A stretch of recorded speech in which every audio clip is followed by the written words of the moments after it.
बाबा के सिंघम का fire mode of, कट्टरपंथियों और दंगाइयों पर आई आफत। अनुज चौधरी ने फिर दी मौत को मार, मिट्टी में मिलाया एक और अपराधी।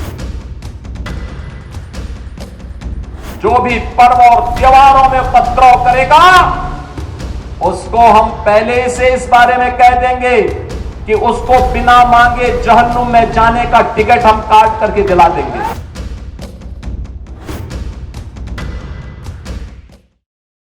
एक बार फिर योगी के सिंघम अनुज चौधरी मौत को छूकर वापस आ गए और उन्होंने साबित कर दिया कि उन्हें यूं ही सिंघम नहीं कहा जाता।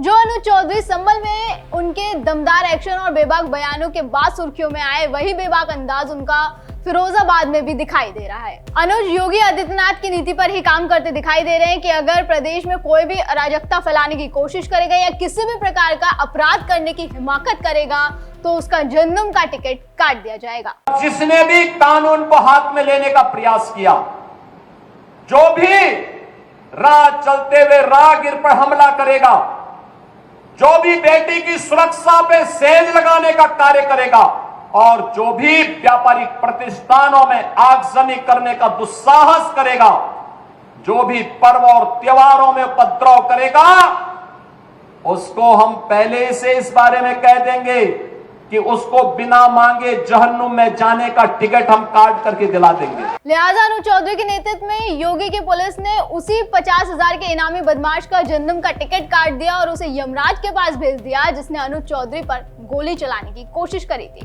इसी तरह से यूपी पुलिस के जाबाजों ने बहादुरी का एक नया अध्याय लिख दिया। चलिए बताते हैं आपको कि आखिर पूरा माजरा क्या था।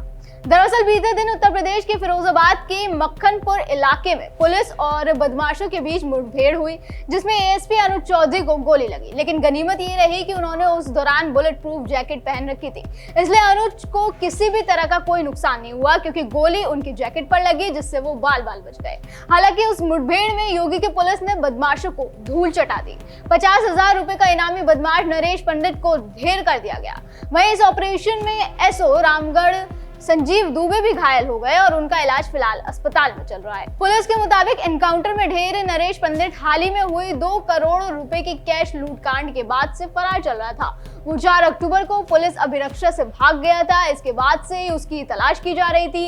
इस बीच पुलिस को नरेश के लोकेशन के बीएमआर होटल के पास होने की सूचना मिली, जिसके बाद एएसपी ग्रामीण अनुज चौधरी के नेतृत्व में एक टीम तत्काल मौके पर पहुंची। पुलिस के मुताबिक लोकेशन पर पहुंचने पर जैसे ही पुलिस की टीम ने घेराबंदी शुरू की तो नरेश पंडित ने पुलिस पर गोलियां चलानी शुरू कर दी। इसके बाद जवाब में पुलिस ने भी जवाबी कार्रवाई की, लेकिन एक गोली सीधे एएसपी अनुज चौधरी की बुलेट प्रूफ जैकेट पर लगी। इस दौरान तेज झटका लगने के बावजूद भी अनुज चौधरी ने खुद मोर्चा संभाला और अपनी टीम को ऑपरेशन आगे बढ़ाने का निर्देश दिया। इसके कुछ देर बाद नरेश को गोली लगी और वो जमीन पर गिर पड़ा। पुलिस उसे अस्पताल लेकर गई, लेकिन डॉक्टरों ने उसे वहां पर मृत घोषित कर दिया। पुलिस ने घटनास्थल से असलाहा और कारतूस बरामद किए हैं। नरेश और उसके साथियों ने कानपुर से आगरा ले जा रहे करोड़ों रुपए के कैश को हाईवे पर लूटा था। 30 सितंबर की सुबह मक्खनपुर थाना क्षेत्र के घुनपई के पास लुटेरों ने जीके कंपनी के कैश से भरी कार को रोककर ड्राइवर के साथ मारपीट की थी और उसका कैश लूट लिया था।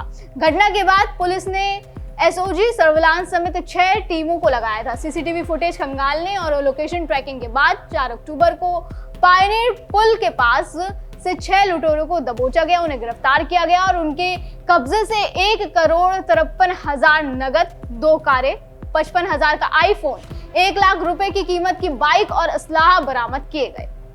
अब एक बार आपको बता देते हैं कि लुटेरों के पास कहां से क्या बरामद हुआ है। अलीगढ़ निवासी नरेश के पास से 25.2 लाख रुपए कैश मिला है। मोदी नगर निवासी तुषार के पास से 20.12 लाख रुपए और तमंचा मिला। अलीगढ़ निवासी दुष्यंत के पास से 20 लाख रुपए और आईफोन मिला। पूर्वी दिल्ली निवासी अक्षय के पास से 13 लाख रुपए मिले। बहादुरगढ़ निवासी आशीष उर्फ आशु के पास से 10 लाख रुपए और नई बाइक मिली है। मोनू उर्फ मिलाप के पास से 12 लाख रुपए बरामद किए गए। सीएम योगी ने ये कई बार कहा है कि भाई ये पहले का यूपी नहीं है, ये आज का यूपी है, जहां गुंडे माफियाओं का राज नहीं, कानून का राज चलता है। आज आप देखते होंगे उत्तर प्रदेश के अंदर कहीं जाते होंगे, कहीं गंदगी नहीं दिखती होगी, अव्यवस्था नहीं दिखती होगी, अराजकता नहीं दिखती होगी, दंगा नहीं दिखता होगा, अनावश्यक शोरगुल नहीं दिखता होगा।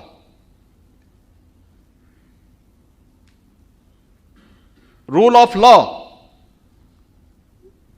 आपको उत्तर प्रदेश के अंदर अक्सरशः एक केवल भाषणों का विषय नहीं, जमीनी धरातल पर दिखता होगा। जो यूपी पुलिस के एक्शन में समय समय पर अब दिखाई दे रहा है। हर रोज कोई ना कोई खबर सामने ऐसे आती है जिसमें अपराधियों का या तो एनकाउंटर कर दिया जाता है या फिर ऑपरेशन लंगड़ा के तहत उनका हाफ एनकाउंटर कर दिया जाता है। कदम कदम पर अपराधियों को ये सबक सिखाया जा रहा है कि अराजकता बर्दाश्त नहीं होगी और अब कानून से टकराने वालों को किसी भी कीमत पर बख्शा नहीं जाएगा। आपको बता दें, पहले अनुज चौधरी संभल में चंदौसी सर्किल के सीईओ थे, फिर उनका प्रमोशन कर दिया गया और उन्हें फिरोजाबाद से एएसपी बना दिया गया। अपने ट्रांसफर के बाद अनुज चौधरी ने एक न्यूज चैनल से बात करते हुए कहा था कि तबादला होना एक रूटीन प्रक्रिया है, लेकिन संभल जनपद में तैनाती का कार्यकाल काफी अच्छा रहा। हमेशा अपराधियों के खिलाफ कार्रवाई करने और लोगों को न्याय दिलाने के लिए काम किया। उनके प्रमोशन पर कहा जा रहा था कि अब फिरोजाबाद के अपराधियों पर आफत टूटने वाली है, वहां के कट्टरपंथियों और दंगाइयों की नींद उड़ने वाली है, जो अब कहीं ना कहीं उड़ती हुई दिखाई दे रही है। अनुज चौधरी फिरोजाबाद में भी कट्टरपंथियों और दंगाइयों के खिलाफ वही सख्त नीति अपनाते हुए दिखाई दे रहे हैं और अपराध की कमर तोड़ने का काम कर रहे हैं, जो दर्शाता है कि वो किस तरह से योगी सरकार की जीरो टॉलरेंस की नीति के प्रति वफादार है। अनुज चौधरी 2012 बैच के पीपीएस अधिकारी खेल कोटे से चयनित होकर यूपी पुलिस में शामिल हुए थे। वो पूर्व अर्जुन अवार्ड विजेता पहलवान हैं और उनकी फिटनेस और साहस की मिसालें आज भी चर्चा में है, लेकिन असली पहचान उनकी संभल से बनी। हनुमान गदा थामे सड़कों पर उतरना हो या फिर फायरिंग में घायल होने के बावजूद डटे रहना, उनकी बहादुरी ने उन्हें योगी का सिंघम बना दिया था। दर्शकों, इस खबर पर आपका क्या कहना है और अनुज चौधरी पर आपका क्या कहना है, हमें कमेंट करके जरूर बताएं। फिलहाल आज की वीडियो पर बस इतना ही। अगली बार फिर होगी मुलाकात। आप देखते रहें जीएनपी इंडिया, हर खबर भरोसे के साथ।